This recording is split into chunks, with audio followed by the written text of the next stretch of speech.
শেষ দিনে হেভিওয়েট সহ অন্যান্য প্রার্থীর মনোনয়নপত্র জমা। ষড়যন্ত্র ভেদ করে মানুষের জন্য কাজ করার ঘোষণা বিএনপির। নির্বাচনে আইন শৃঙ্খলা পরিস্থিতি নিয়ে শঙ্কা জামায়াতের।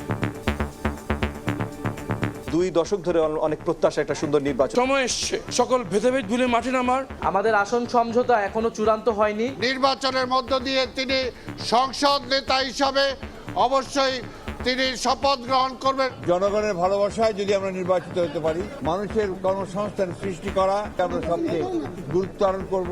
আইন শৃঙ্খলা পরিস্থিতি যদি সরকার এবং ইলেকশন কমিশন এখন নিয়ন্ত্রণে আনতে না পারে, এই নির্বাচন জনগণের প্রত্যাশিত যে ফ্রি, ফেয়ার, ক্রেডিবল সেটা হবে কিনা আমরা এখনো শঙ্কিত। ভোট সুষ্ঠু ও শান্তিপূর্ণ করতে আইন শৃঙ্খলা বাহিনীকে প্রস্তুত থাকার নির্দেশ স্বরাষ্ট্র উপদেষ্টার। এই নির্বাচন যেন শান্তিপূর্ণ এবং ফেয়ার এবং উৎসবমুখর হয়, সেই জন্য আপনাদের যত ধরনের প্রস্তুতি নিতে হবে। দেখছিলেন প্রধান শিরোনাম। রাত 11টার সময় সঙ্গে আছি আমি মনির হোসাইন। এছাড়া খেলার খবর জানাতে থাকবেন মনির। আপনাকে ধন্যবাদ। বিশ্বের নানা প্রান্তের খেলাধুলার খবর জানাতে আপনাদের সঙ্গে থাকবো আমি তাজিন খন্দকার। এবার অন্যান্য শীর্ষ সংবাদ। 1.5 যুগ পর বিএনপির কেন্দ্রীয় কার্যালয়ে তারেক রহমান। ছোট ছোট কাজ দিয়ে হলেও নিজ নিজ অবস্থান থেকে দেশ গড়তে সবাইকে ভূমিকা রাখার আহ্বান। ওসমান হাদি হত্যার দ্রুত বিচার সহ 4 দাবিতে ফের শাহবাগে ইনকিলাব মঞ্চ। উত্তরায় সড়ক অবরোধ করে বিক্ষোভ। বরিশাল ও ব্রাহ্মণবাড়িয়ায় অবস্থান। ময়মনসিংহের রেল লাইনের 20 ফুট অংশ খুলে নিল দুর্বৃত্তরা। অগ্নিবীণা এক্সপ্রেসের ইঞ্জিন সহ 2 বগি লাইনচ্যুত। প্রায় 12 ঘন্টা পর ট্রেন চলাচল শুরু। এবং পৌষের হাড় কাঁপানো শীতে জনজীবনে ছন্দপতন। হিম বাতাসের সঙ্গে ঝরছে কুয়াশা। বেড়েছে ছিন্নমূল মানুষের দুর্ভোগ। নৌপথে ফেরি চলাচল ব্যাহত।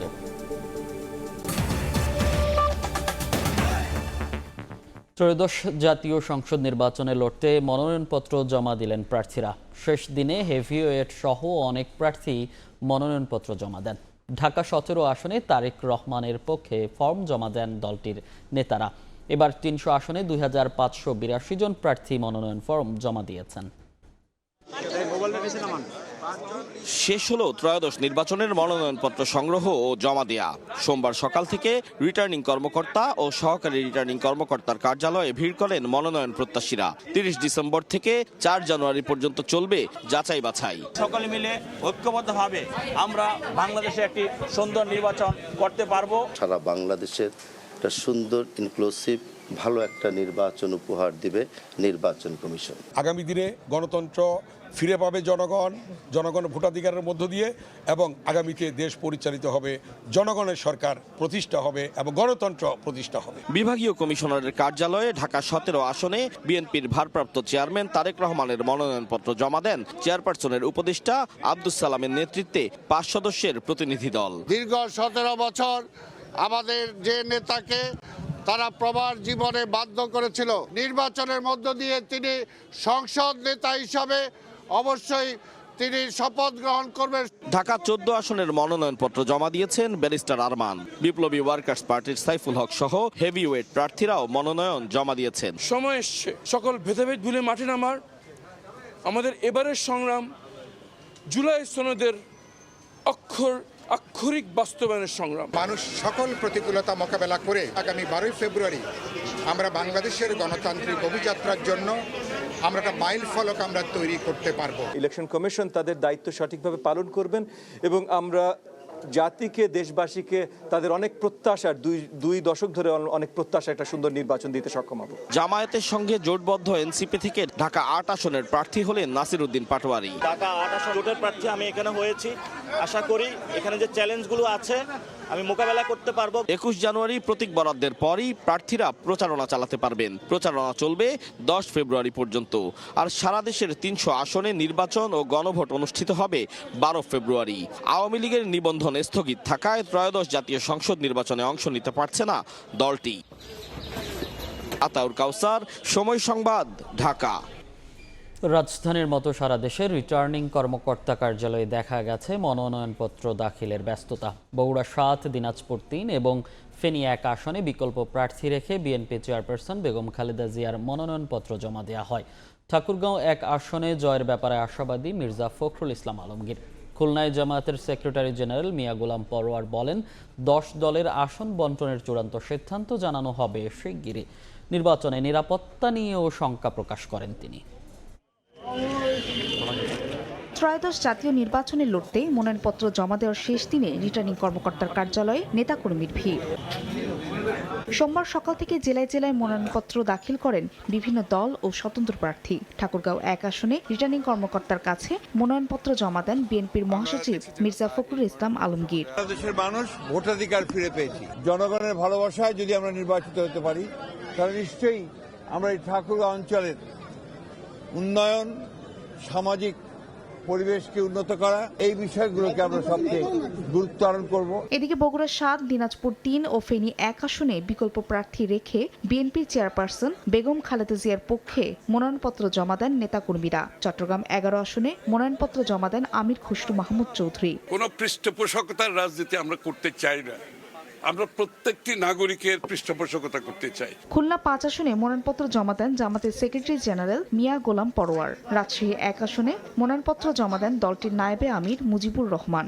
আইন শৃঙ্খলা পরিস্থিতি যদি সরকার এবং ইলেকশন কমিশন এখন নিয়ন্ত্রণে আনতে না পারে, এই নির্বাচন জনগণের প্রত্যাশিত যে ফ্রি, ফেয়ার, ক্রেডিবল সেটা হবে কিনা আমরা এখনো শঙ্কিত। এখন পর্যন্ত লেভেল প্লেইং ফিল্ড হয় নাই। আমরা এটা আশা করব প্রধান উপদেষ্টা এখনো সময় আছে লেভেল প্লেইং ফিল্ড তৈরি করার জন্য। পঞ্চগড় ১ আসনে এনসিপি নেতা সার্জিস আলম এবং কুমিল্লা ৪ আসনে হাসনাত আব্দুল্লাহ মনোনয়নপত্র জমা দেন। যারা ভালোর পক্ষে থাকবে, ন্যায়ের পক্ষে থাকবে, জনগণের পক্ষে থাকবে, তাদের সাথে আমরা কাঁধে কাঁধ মিলিয়ে কাজ করে যাব। ইনসাফের প্রতি আমাদের কমিটমেন্ট, দেশের প্রতি আমাদের কমিটমেন্টের মধ্য দিয়ে ওনার প্রত্যাহারের প্রতি আমরা আমাদের মর্যাদা অবশ্যই রাখব। এছাড়া নোয়াখালী ১ আসনে বিএনপি মনোনীত প্রার্থী ব্যারিস্টার মাহবুব উদ্দিন খোকন, নোয়াখালী ৪ আসনে মোহাম্মদ শাহজাহান, চট্টগ্রাম ১০ ও চট্টগ্রাম ৬ সাইদ আল নোমান ও গোলাম আকবর খন্দকার সহ মনোনয়নপত্র জমা দেন আরও ৮ প্রার্থী। ফাহরিয়া ফারজানা, সময় সংবাদ। জাতীয় নাগরিক পার্টিতে যোগ দিলেন সাবেক উপদেষ্টা আসিফ মাহমুদ সজীব ভূঁইয়া, তবে অংশ নিচ্ছেন না নির্বাচনে। সন্ধ্যায় বাংলা মোটরে সংবাদ সম্মেলনে এই কথা জানান এনসিপির আহ্বায়ক নাহিদ ইসলাম।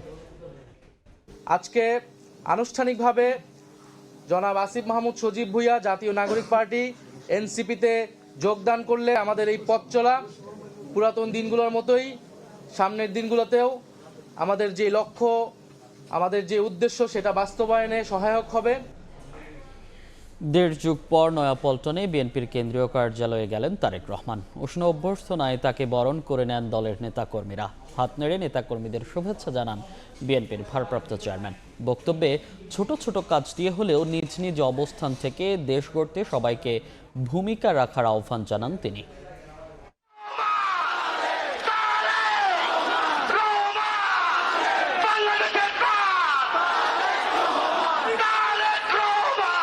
দেড় যুগেরও বেশি সময় পর নয়াপল্টনে বিএনপির কেন্দ্রীয় কার্যালয়ে দলটির ভারপ্রাপ্ত চেয়ারম্যান তারেক রহমান।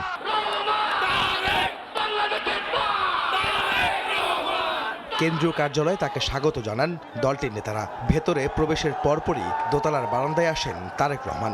নেতাকর্মী, সমর্থক ও সাধারণ মানুষের উদ্দেশ্যে হাত নেড়ে অভিনন্দন জানান তিনি। গ্রহণ করেন উপস্থিত সবার উষ্ণ অভ্যর্থনা। নগরীর বিভিন্ন স্থান থেকে আসা নেতাকর্মীরা ভিড় করেন কেন্দ্রীয় কার্যালয় ঘিরে। তাদের উদ্দেশ্যে তারেক রহমান অনুরোধ জানান জনদুর্ভোগ তৈরি না করে প্রধান সড়ক থেকে সবাইকে সরে যেতে। আমরা যদি এখন এই রাস্তাটা বন্ধ করে রাখি তাহলে সাধারণ মানুষের চলাচলের অসুবিধা হবে। যেহেতু আমাদের আজকে এখানে কোনো কর্মসূচি নেই, সেই জন্য আমরা চেষ্টা করি যত দ্রুত সম্ভব রাস্তাটাকে খুলে দেওয়ার জন্য, যাতে সাধারণ মানুষ চলাফেরা করতে পারে স্বাভাবিকভাবে। তারেক রহমান তার শুভেচ্ছা বক্তব্যে দেশকে নতুন করে গড়ে তুলতে যার যার অবস্থান থেকে কাজ করার নির্দেশনা দেন দলীয় নেতাকর্মীদের। যার পক্ষে যতটুকু সম্ভব আমরা সচেষ্ট হই দেশের জন্য। কোথাও যদি রাস্তায় একটি কাগজ পড়ে থাকে, ময়লা হয়ে থাকে, দরকার হলে সেটাকে আমরা সরিয়ে দিব। এইভাবে ছোট ছোট করে কাজ করার মাধ্যমে আমরা দেশটাকে গড়ে তুলে আসুন। এরপর অসুস্থ মা বেগম খালেদা জিয়ার সুস্থতা ও নিজের জন্য দোয়া চান বিএনপির ভারপ্রাপ্ত চেয়ারম্যান। দেশের দিক খালেদা জিয়ার সুস্থতার জন্য দোয়া করবেন। পরে তার জন্য নির্ধারিত কক্ষে প্রবেশ করেন তারেক রহমান। ভেতরে উপস্থিত নেতাকর্মীদের সঙ্গে শুভেচ্ছা বিনিময় করে দলীয় কার্যক্রমের তদারকি করেন তিনি। ভারপ্রাপ্ত চেয়ারম্যানের আগমন উপলক্ষে কার্যালয়ে বেশ কিছু সংস্কারও করে রেখেছে বিএনপি। সোমবার বিকেল ৩টার দিকে গুলশানের বাসা থেকে বের হয়ে ৩:৪টার দিকে নয়াপল্টনের কেন্দ্রীয় কার্যালয়ে পৌঁছান বিএনপির ভারপ্রাপ্ত চেয়ারম্যান তারেক রহমান। ১৯ বছরেরও বেশি সময় পর নয়াপল্টনে বিএনপির কেন্দ্রীয় কার্যালয়ে আসলেন দলটির ভারপ্রাপ্ত চেয়ারম্যান তারেক রহমান। দেশে ফেরার পর প্রথমবারের মতো এই কার্যালয়ে তিনি দলীয় কার্যক্রম পরিচালনা করলেন। একই সঙ্গে এখানে উপস্থিত নেতাকর্মীদের উদ্দেশ্যে সংক্ষিপ্ত বক্তব্যে দলের নেতাকর্মীদের নির্দেশনা দেন যে যার অবস্থান থেকে নতুন করে বাংলাদেশ বিনির্মাণের ক্ষেত্রে তার অবস্থান থেকে তিনি অবদান রাখবেন। আহমেদ সালেহীন, সময় সংবাদ, ঢাকা। বিএনপি চেয়ারপারসন বেগম খালেদা জিয়ার শারীরিক অবস্থার খোঁজ নিতে এফআর কেয়ার হাসপাতালে গেছেন তারেক রহমান। এই মুহূর্তে সেখানে আছেন সহকর্মী শফিকুজ্জামান রুবেল। সরাসরি যাচ্ছি তার কাছে। রুবেল, বিএনপি চেয়ারপারসন বেগম খালেদা জিয়া আপনারা জানেন দীর্ঘ 1 মাসের অধিক সময় যাবৎ এভার কেয়ার হসপিটালে চিকিৎসাধীন রয়েছেন। তার যে সর্বশেষ শারীরিক কন্ডিশন সেটি নিয়ে কিন্তু এই মেডিকেল বোর্ডের যিনি সদস্য ডাক্তার জাহিদ তিনি কিন্তু বলেছেন যে তার শারীরিক কন্ডিশন অত্যন্ত সংকটাপন্ন। সেটি গত 2 দিন আগে শনিবার মধ্যরাতে আজকেও আমাদেরকে জানিয়ে রাখা হয়েছে বিএনপি মিডিয়া সেলের পক্ষ থেকে যে কিছুক্ষণের মধ্যেই মূলত বেগম জিয়ার শারীরিক অবস্থা নিয়ে আবারও সংবাদ সম্মেলন করা হবে। কিন্তু বেগম জিয়াকে দেখতে আমরা জানি যে গত কয়েকদিনের মতো আজকেও কিন্তু বিএনপির ভারপ্রাপ্ত চেয়ারম্যান তারেক রহমান তিনি ঠিক 10:15টার দিকে কিন্তু এখানে এসছেন। তিনি এখনও ভেতরে প্রবেশ করছেন। খানিকটা সময় অতিবাহিত হয়ে গেছে। তিনি কিন্তু ভেতরে তার মায়ের যে শারীরিক অবস্থা সেটি পর্যবেক্ষণ করছেন, ডাক্তারদের সাথে কথা বলছেন, এমনটি আমরা জানি।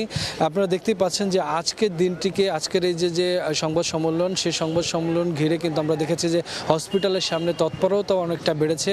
কেননা গত কয়েকদিন যাবতেই বেগম জিয়ার শারীরিক কন্ডিশন কিন্তু ধীরে ধীরে অবনতির দিকে যাচ্ছিল। সে বিষয়টি কিন্তু আমাদেরকে ডাক্তারের পক্ষ থেকে জানানো হয়েছে এবং দেশবাসীর কাছে দোয়া চাওয়া হয়েছে। তিনি আমরা এর আগে যেমনটা জানতে পেরেছিলাম যে মেডিকেল বোর্ডে যে চিকিৎসা দেওয়া হচ্ছে সেই চিকিৎসা তিনি নিতে পারছিলেন, কিন্তু লাস্ট কয়েকদিন যাবৎ কিন্তু বলা হচ্ছে যে তার শারীরিক কন্ডিশন ধীরে ধীরে আরও বেশি খারাপের দিকে যাচ্ছে। তিনি আইসিইউতে রয়েছেন এমন তথ্য আমরা গত পরশু দিন জানি। আজকে আরেকদিন অতিবাহিত হয়েছে। আজকে কিন্তু দেখা যাচ্ছে অত্যন্ত গুরুত্বের সাথেই মূলত তার যে শারীরিক অবস্থা সেই বিষয়ে সংবাদ সম্মেলনের জন্য প্রস্তুতি নেওয়া হচ্ছে। আপনাদেরকে বলে রাখি যে দীর্ঘ 1 মাসেরও অধিক সময় গত মাসের নভেম্বরের 23 তারিখে মূলত তিনি অসুস্থ হয়ে এভার কেয়ার হাসপাতালে চিকিৎসাধীন রয়েছেন। তার শরীরে যে অর্গানগুলো রয়েছে সেই অর্গানগুলো কিন্তু ধীরে ধীরে সংক্রমণিত হচ্ছে এবং বিশেষজ্ঞ ডাক্তারদের যে চিকিৎসা বোর্ড রয়েছে তারাও কিন্তু আপ্রাণ চেষ্টা করছেন তাকে যাতে কোনোভাবে সেই অর্গানগুলো চিকিৎসা নিতে পারেন। কিন্তু সর্বশেষ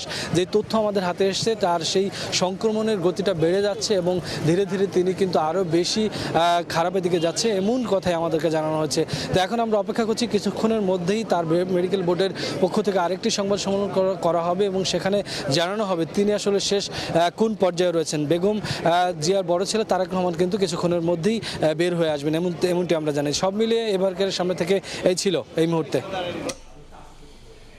সরাসরি যুক্ত ছিলাম রাজধানীর এভার কেয়ার হাসপাতালের সামনে থেকে। ওসমান হাদির খুনিদের বিচারের দাবিতে দ্রুপপুর থেকে শাহবাগ মোড় অবরোধ করে রাখেন ইনকিলাব মঞ্চ। এর আগে 4 দফা দাবি আদায়ের ঘোষণা দেয় সংগঠনটি।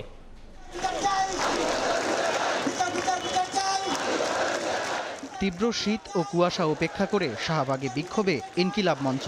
শরীফ ওসমান হাদির খুনিদের গ্রেপ্তার ও বিচারের দাবিতে 4র্থ দিনের মতো অবস্থান করছে তারা। সোমবার দুপুর থেকে বাড়তে থাকে জনস্রোত। শহীদদের রক্তের ওপর প্রতিষ্ঠিত অন্তর্বর্তী সরকারের সময়ে একজন বিপ্লবীর খুনের বিচারের দাবিতে পথে নামাকে দুর্ভাগ্যজনক বলছেন আন্দোলনকারীরা। দাবি আদায় না হওয়া পর্যন্ত আন্দোলন চালিয়ে যাওয়ার ঘোষণা তাদের। যাদের ত্যাগের বিনিময়ে দাঁড়িয়ে সরকার প্রতিষ্ঠিত হইল, উপদেষ্টারা হইল, আজকে তারা ঘুমিয়ে আছে সবাই। সরকারের পক্ষ থেকে যে রেসপন্স পেয়েছি সেই রেসপন্সে আমরা স্যাটিসফাইড না। বিচার না পাওয়া পর্যন্ত আমরা রাজপথ ছাড়বো না। শাহবাগ ছাড়াও উত্তরায় গাজীপুরগামী সড়ক অবরোধ করেন ইনকিলাব মঞ্চের নেতাকর্মীরা। হাদি ইস্যু ব্যবহার করে কেউ ক্ষমতায় আসতে চাইলে জনগণ তা রুখে দেবে বলে জানান ইনকিলাব মঞ্চের সদস্য সচিব আব্দুল্লাহ আল জাবের। শহীদ ওসমান হাদিকে কোনোভাবেই কোনো দলের করা যাবে না, তার আদর্শকে কোনো দলের উপর চাপিয়ে দেওয়া যাবে না। শহীদ ওসমান হাদি বাংলাদেশের জনতার, তাকে বাংলাদেশের জনতার হয়েই বাংলাদেশের যারা রাজনীতি করবেন জনগণের সামনে উপস্থাপন করতে হবে। এর আগে খুনিদের বিচার, ভারতীয়দের ওয়ার্ক পারমিট বাতিল সহ 4 দফা দাবিতে আন্দোলনের ঘোষণা দেয় ইনকিলাব মঞ্চ। রাজধানীর পাশাপাশি একই দাবিতে ব্রাহ্মণবাড়িয়া, বরিশালেও হয়েছে বিক্ষোভ। সামদানি প্রত্যয়, সময় সংবাদ, ঢাকা। ময়মনসিংহে রেলপথের 20 ফুট অংশ খুলে ফেলেছে দুর্বৃত্তরা। এতে প্রায় 12 ঘন্টা বন্ধ ছিল ঢাকা ময়মনসিংহ রেলপথে ট্রেন চলাচল। পুলিশ জানায় ভোরে গফরগাঁও রেল স্টেশনে প্রবেশের 2 কিলোমিটার আগে সালটিয়া মাঠ খোলা নামক স্থানে লাইনচ্যুত হয় অগ্নিবীণা এক্সপ্রেসের একটি ট্রেন। রেল লাইনটিতে দুপাশ থেকে নাট খুলে সরিয়ে ফেলায় ইঞ্জিনসহ সামনের 2টি বগি লাইনচ্যুত হয়ে পড়ে। ট্রেনটি জামালপুরের তারাকান্দি থেকে ঢাকা যাচ্ছিল। পৌষের শীত জেঁকে বসেছে রাজধানীতেও। সূর্য দেখা না দেয় কমেছে তাপমাত্রা। শীতের তীব্রতা বাড়ায় দুর্ভোগ বেড়েছে কাজের জন্য বাইরে বের হওয়া নগরবাসীর। পৌষের শুরুতে তেমন বোঝা না গেলেও মাসের মাঝামাঝি এসে ঝেঁকে বসেছে শীত। এখন প্রকোপ টের পাচ্ছেন রাজধানীবাসীও। রোববার উঁকি দিলেও সোমবার মুখে দেখায়নি সূর্য। তাপমাত্রাও নেমে এসেছে 13 ডিগ্রিতে। কুয়াশার সঙ্গে বাতাস বাড়িয়ে দিচ্ছে শীতের অনুভূতি। অনেক শীত, এই শীতের কারণে হাত পা বাইর করতে পারি না এবং কাজ কাম করতেও পারি না। শিশির মতো রাত্রে কুয়াশা পড়ছে। কাজে বেরোনোর নগরবাসীর চ্যালেঞ্জ বাড়িয়েছে শীত। সামনে এসেছে গরম কাপড়ের অপর্যাপ্ততায় নিম্ন আয়ের মানুষের কষ্ট।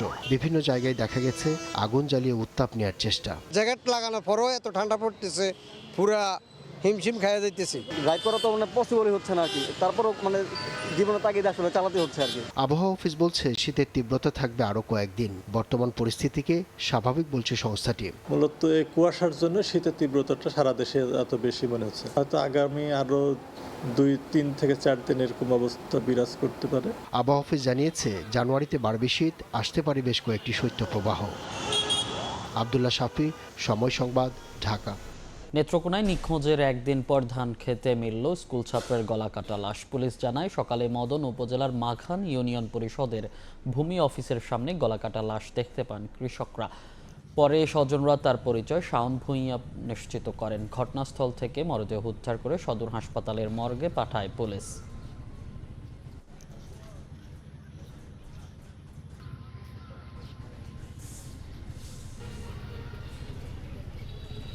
বাইরের খবর, কিছু বিষয়ে জটিলতা থাকলেও রাশিয়া ইউক্রেন শান্তি আলোচনা চূড়ান্ত পর্যায়ে রয়েছে বলে জানিয়েছেন মার্কিন president Donald Trump. Russia Ukraine যুদ্ধ বন্ধ স্থানীয় সময় রোববার যুক্তরাষ্ট্রের ফ্লোরিডার মার-এ-লাগোতে ইউক্রেনের প্রেসিডেন্ট ভলোদিমির জেলেনস্কির সঙ্গে বৈঠক করেন মার্কিন প্রেসিডেন্ট ডোনাল্ড ট্রাম্প। বৈঠকের আগে রুশ প্রেসিডেন্ট ভ্লাদিমির পুতিনের সঙ্গে টেলিফোনে কথা বলেন মার্কিন প্রেসিডেন্ট।